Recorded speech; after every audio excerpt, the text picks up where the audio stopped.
Fala, gente amiga, tudo bom? Eu sou Carlos Lose e esta é a Batata Espacial, o seu site de cultura nerd e de cultura em geral na internet. E o meu canal no YouTube é Carlos Eduardo Lose Rezende. Lose se escreve Lohse e Rezende é com Z. Se inscreva no canal, toque o sininho das notificações para saber quando tem vídeo novo. Curta, compartilhe, comente, tá? Participe, tá? Fique aqui com a gente para a gente poder conversar bastante sobre cinema, tá? E sobre outros assuntos como séries de televisão, teatro e etc, tá? E hoje nós vamos novamente, né, falar de cinema aqui. Hoje eu quero falar de um documentário brasileiro intitulado Morcego Negro, tá? Que vai falar de toda aquela época lá do Paulo César Farias, né? De seus esquemas de corrupção, né, na época do governo do Collor. Ele vai fazer uma radiografia bem detalhada sobre tudo o que aconteceu até o seu assassinato, né, em 1996, né? E o filme ele vai ser fartamente documentado, vai colher depoimentos de várias pessoas, né, coisa e tal, envolvidas naquela época, do Collor, do irmão dele, né, e de vários outros, né, pessoas importantes, né, em todo esse processo aí, né? E a gente vai se relembrar desse momento, né, da história do Brasil que acabou. Foi a primeira eleição direta para presidente da República depois da ditadura militar. Você vê esse grupo, né, político de Alagoas, né, assumindo o poder no Brasil, né, coisa e tal, com toda uma máquina de mídia muito forte em cima dele, né, e que eles haviam gastado, né, todo o dinheiro de campanha no primeiro turno e estavam praticamente zerados para o segundo turno, mas o medo, né, das estatizações do Lula fez com que os empresários em peso investissem na campanha do Collor, né, a ponto deles ficarem com um saldo de mais de 100 milhões de dólares depois que a campanha terminou e o Collor saiu vitorioso. Né? E o Paulo César Farias era o tesoureiro da campanha do Fernando Collor de Mello, coisa e tal. Ele começou a ficar com esse dinheiro todo guardado, né? Era um dinheiro que tinha que ficar guardado ali, né, de uma forma legal, segundo o que o Collor falou, né, no caso. Né? E depois, quando o governo Collor começa a funcionar, né, como o Paulo César Farias era o cara que mexia com o dinheiro, ele vai também começar a ter contato, né, com várias empresas novamente, agora já no governo, coisa e tal. E foi aí que os esquemas de corrupção começaram a surgir. Né? O Paulo César Farias sempre teve, né, o documentário deixa bem claro isso, sempre teve uma ligação muito grande com política, uma ligação muito grande com os empresários, coisa e tal, né? E ele não queria assumir nenhum cargo público de ministro, não queria ser político, não queria ser deputado, que ele preferia ficar ali mexendo nos bastidores, o que tornou ele um cara muito poderoso, né? Agora, à medida que essas coisas começaram a vir à tona, né? O que acontece? Todas essas empresas, todos esses grupos, esses políticos, né? Que estavam envolvidos nesses esquemas de corrupção, coisa e tal, de lavagem de dinheiro, de contas fantasmas, esse negócio todo, né? Começaram a pular do barco, né? E deixar o Paulo César Farias como, vamos dizer assim, o único culpado da história, né?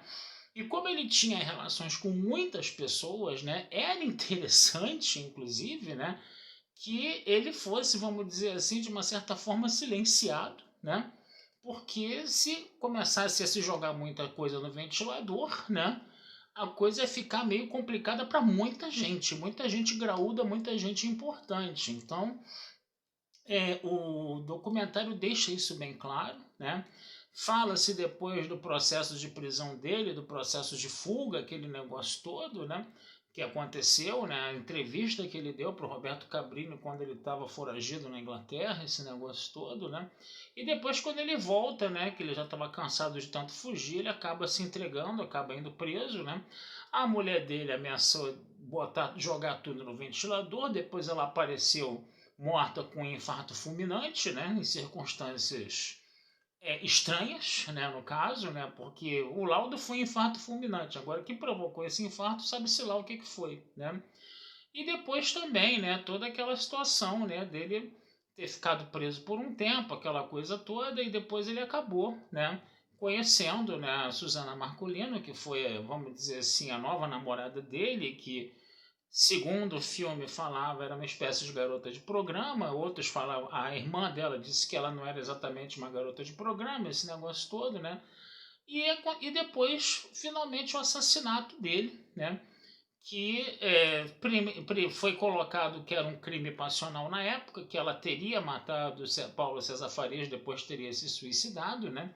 Isso foi uma coisa que não foi aceita na mídia na época, as pessoas naquela época não aceitaram essa conversa, achando que tudo isso era uma tremenda de uma história da carochinha, já que o Paulo César Farias ele tinha ligações com muitos grupos, entendeu? E havia uma cadeia de interesses muito grande ali para ele morrer num crime passional, era uma coisa que não era completamente crível.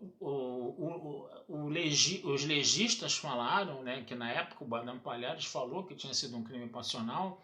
Depois apareceu um outro legista, o Dr. Sanguinetti, que não falou que era um crime passional, entendeu? E, inclusive começou a atribuir a responsabilidade pelo homicídio ao irmão do Paulo César Farias, né? Então, quer dizer, foi um vespeiro, cara. Essa coisa foi um vespeiro. E esse negócio passava, né? Ali nos primeiros anos da década de 90, na primeira metade da década de 90, no noticiário diário, né? E esse documentário ele faz, né, agora já quase uns 30 anos depois, ele faz, né, esse enorme favor de resgatar tudo isso, né?